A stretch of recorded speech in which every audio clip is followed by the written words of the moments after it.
We're going to go right now to some high school basketball and some pro basketball. And with us right now is our special guest, Ed Jones. And Ed was a teammate with Fred VanVleet's dad, Fred Manning, but he was a great basketball player. Ed went on to play at the University of Maine. And thanks, Ed, for taking time to join us today. Hey, no problem. Thank you for having me.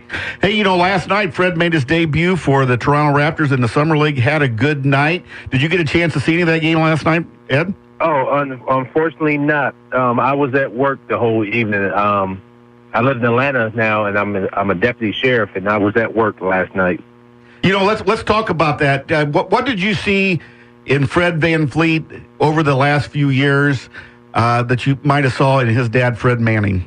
Oh, the similarities is kind of scary, because the thing with Fred VanVleet versus Fred Manning, what they both do is, everyone's talking about how this guard is better and this guard is quicker, and the same thing when I play with Fred. Everybody can say somebody can jump higher and this, that, but they just beat guys. It's just no matter who you put in front of them, they just beat whoever's in front of them. And that's what you see in Fred VanVleet as a guard versus his dad, as when we played together. He just beat people. It wasn't matter who was in front of him. He just beat them. I was mentioning that a minute ago. The thing that always impressed me is his freshman year in college, he seemed like the same player he was in high school, just as far as the way he could control the game. And I really saw a lot of that last night watching him. What do you see as a player that he brings to the table?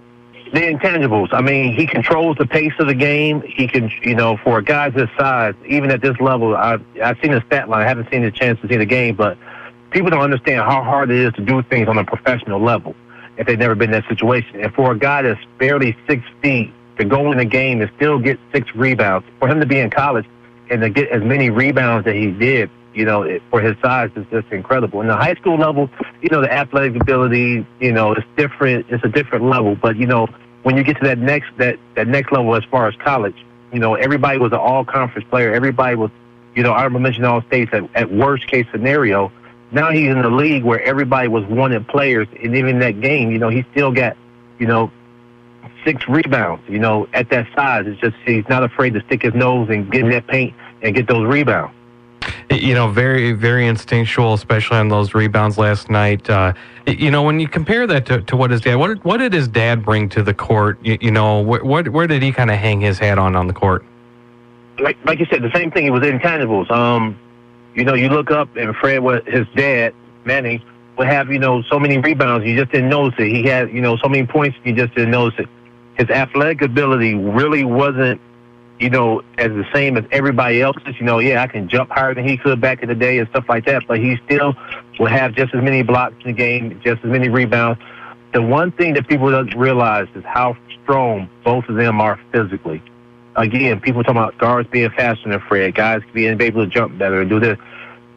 Fred VanVleet is a strong player. You see, he doesn't get bumped off the ball. He doesn't, lose the basketball. He's in the paint. He's holding his own. He's getting past guys that's supposed to be quicker. He's keeping guys that's supposed to be quicker and more talented in front of him. I mean, what he did at Wichita State was amazing. They lost a total of no more than 10 games of him being there for over 4 years. Mm-hmm. That's amazing.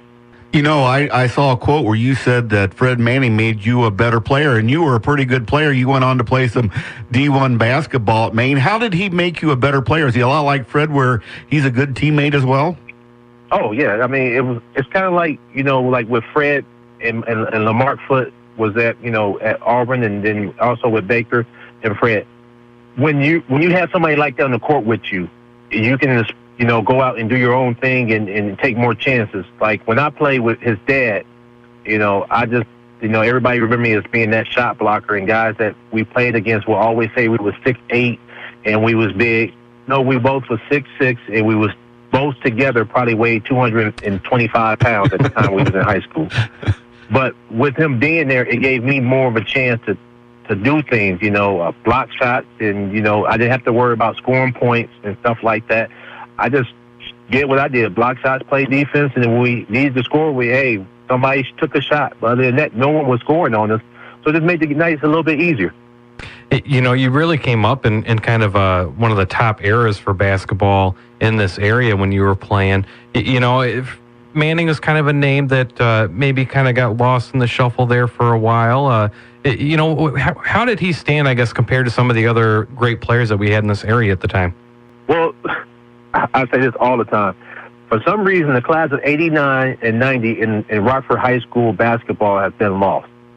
I mean, during that stretch, we had Jamal Meeks that went on, and great guy. That's probably my favorite high school player in that area.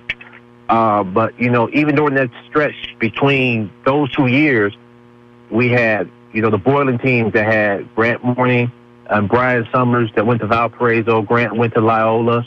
Deion Simpson was a tremendous talent. He was the leading scorer up to Fred and them broke their records and stuff. And, myself, I was blessed to go and play college ball. I might not score as many points as everybody else did, but hey, I blocked more shots in 2 seasons than teams blocked in 10 years, but yet we get lost in the shuffle, and I'm not trying to take anything away from other players, but then, we're online and people talk about things. They're like, oh yeah, this kid he's a tremendous shot blocker. He had 100 blocks in 2 seasons. We had 4 guys who had 100 blocks in 1 season, stuff like that. This person averaged 12 points a game. He's a tremendous scorer. Even though I was player of the year in our conference, I only averaged 14 points. It was 9 guys who averaged more points than I did in our league. But that whole class just get lost in the discussion. I don't know if we embarrassed so many people that they don't want to talk about us or what, but no one mentioned. It's like they go from Jamal Meeks to the 91, 92 class, which was a tremendous class in itself, with Ryan Hoover and Hemingway and Corey Foote and my young guys at Guilford with Johnny Ruckers and all those guys and stuff. And nothing against those guys, but if you take numbers and you put the 89 class and the class of 90 and you put us in front of anybody, I think people just miss us. I don't know why, but they just miss us.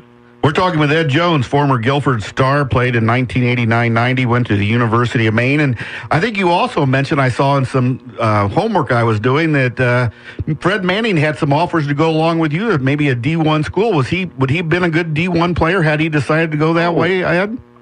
Oh, of course he would have. I mean, he was a tremendous guy there. And, one thing about myself and Fred, we didn't put our business out there. Like, even when, with everything and stuff, I didn't like, even when I signed with college, I didn't put no news clippings or anything out there. Hell, I signed in my underwear. The guy came from FedEx with my letters of intent. I signed both of them in my underwear, gave them to him, and that was it. But with Fred had some things he had going on. He had his first child while we were still in high school, so he had some decisions that he had to make. And his thing was, college ball wasn't for him. College wasn't for him. That's how he felt. And that's the thing about it. But he was passionate about basketball, and he was passionate about helping other guys out, because he still helped out some guys and stuff like that. But the whole thing about school just wasn't it. We had 2 offers to go to school together. University of UCLA and USC in California, 2 Pac-10 schools, came out there and tapped down with both of them. I was excited because I always wanted to go to college. Basketball was my avenue to get there, but my whole dream was to go to college regardless of what was going to happen. Before I even knew what college was, I was going to college.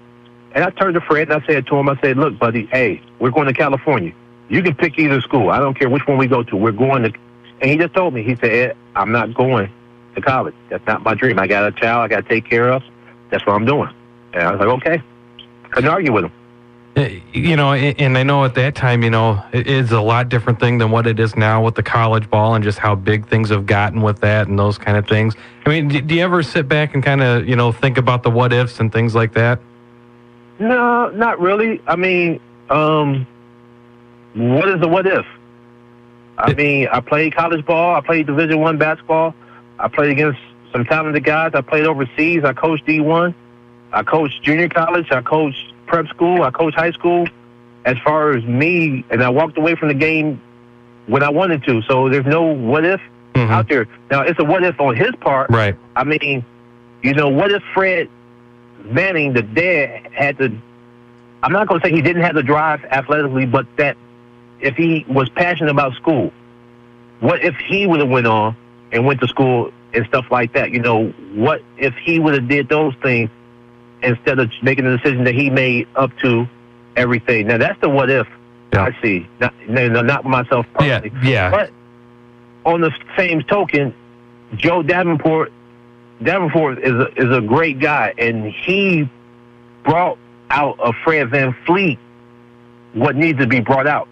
The talent was there. The talent has always been there. The dad proved the talent there. But Joe, the father, brought that drive and instilled that a lot of young men don't have, and that and you just need a person to push them. And that's what Joe did. Joe pushed them. Most people would be like, as talented as Fred VanVleet is, 99.9% of the parents would have just laxed on him. He's good enough. You know what I'm saying? They would have been like, oh, he's good enough, and he don't need to go to the gym. He just need to show up for the games. He don't need to work out because he beat your son. Where Joe was like, even though Fred did everything that he was doing in high school, Joe was still pushing him. And the average parent, when he committed to Wichita State and everybody started realizing how good he was, you remember other schools tried to come in and recruit him. Mm-hmm. Hey, Joe, Ed, we have to go, but man, thanks for being on today. It was great. I appreciate it. And we'll bring you back sometime. Is that okay? No problem. I've enjoyed it today. Good luck to you, and thanks for the insight on Fred Manning. It was great today. No problem. Thank you. We've been talking to Ed Jones. That was good insight. Yeah.